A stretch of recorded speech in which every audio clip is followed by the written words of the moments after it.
Sur cette Agora FGNV, je suis avec Patrick Orler. Bonjour. Vous travaillez à l'ADEME et vous vous occupez de transport et de mobilité.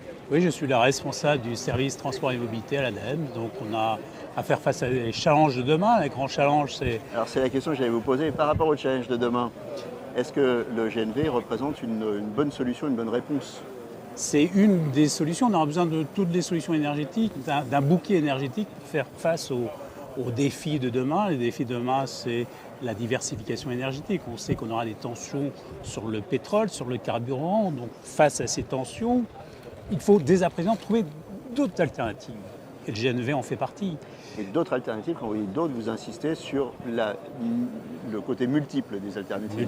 Bien évidemment, il y aura la filière électrique, il y aura l'hydrogène, il y aura le GNV, il y aura évidemment le biogaz, qui est une énergie renouvelable très intéressante. Donc on aura un bouquet, il faudra s'en servir. Et puis aussi, il faut faire face au changement climatique, donc aux gaz à effet de serre. Et on a aussi le problème de la pollution locale, de la qualité de l'air dans nos villes. Et là, le GNV a un intérêt tout à fait particulier parce qu'il n'émet pas les véhicules au gaz naturel n'émettent pas d'oxyde d'azote et de particules, donc c'est une bonne solution pour la ville. Donc GNV a aujourd'hui des atouts et il va y avoir des fenêtres dans le cadre de la transition énergétique, du débat sur la transition énergétique. Et je pense que le GNV a sa place, effectivement. Alors on ne voit pas encore, lorsqu'on fait des exercices de prospective, on ne voit pas encore une percée très significative du GNV en 2020-2030, mais lorsqu'on va plus loin, en 2050, là, effectivement, le gaz, on voit que le gaz a toute sa place dans les véhicules. On va y venir à la prospective. J'ai une question à vous poser. Tout le monde s'accorde à dire que le GNV a sa place, tout le monde s'accorde à dire qu'il a des telles qualités, et pourtant on est à la traîne par rapport à d'autres pays européens, y compris voisins comme l'Italie. Alors pourquoi ce blocage du GNV en France ? Je ne sais pas si on est à la traîne, il faut faire attention aux mots, aux termes employés. On a très bien réussi sur les bus. À un moment donné, on était à 30-40%. Le GNV avait 30-40% du marché des bus neufs en France. Il y avait 2000 bus en circulation, donc on n'était pas à la traîne. On était un des premiers pays européens où, là, effectivement, on n'a pas su, je pense, saisir notre chance. Et les constructeurs y sont allés dans les années 90-2000.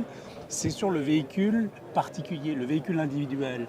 Faute de stations, on n'a pas su, il faut bien le dire, c'était un échec, on n'a pas su mettre en place un réseau de stations de compression de gaz naturel pour le particulier. Alors ce réseau existait évidemment pour les flottes captives, pour les stations de benne à ordures ménagères, pour les bus, pour les poids lourds, mais pas pour le véhicule individuel, le particulier, parce qu'il faut bien le dire, ça représentait des investissements extrêmement importants.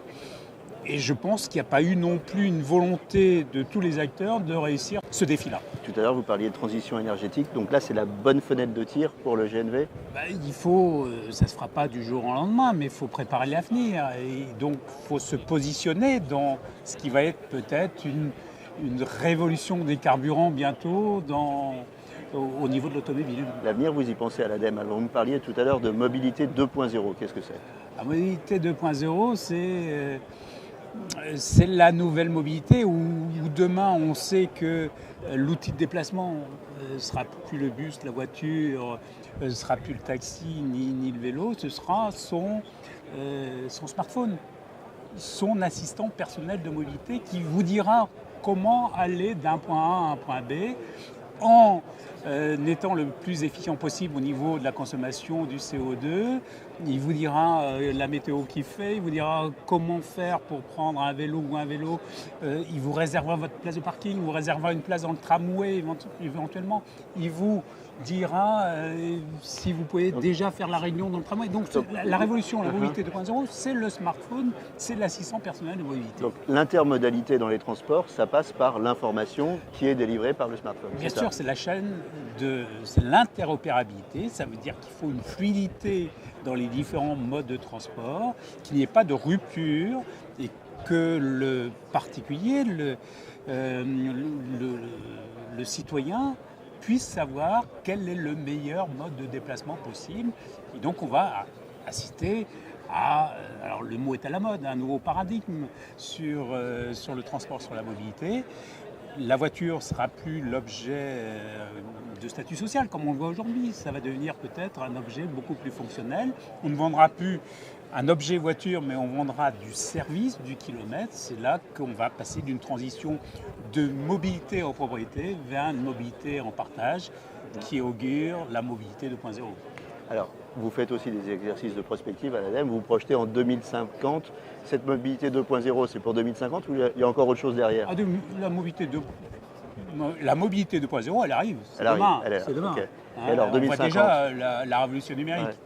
2050, c'est un autre exercice de prospective, c'est de dire en 2050, quelles énergies on aura encore et sur quelles énergies on pourra compter. Donc là, on voit que l'hybride, pour l'automobile, je parle de l'automobile, du véhicule particulier, l'hybride aura tout son rôle à jouer, le véhicule électrique aussi, mais le véhicule thermique occupera à peu près encore 30 à 40% des parts de marché.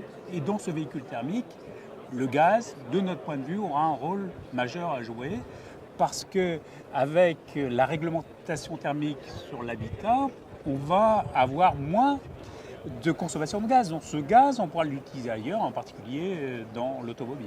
Okay. Et si l'ADEME avait un message à délivrer pour conclure à la filière et aux décideurs, vous diriez quoi? Économisons l'énergie, préservons la planète et essayons d'utiliser la meilleure énergie là où c'est possible. Merci beaucoup. Je vous en prie.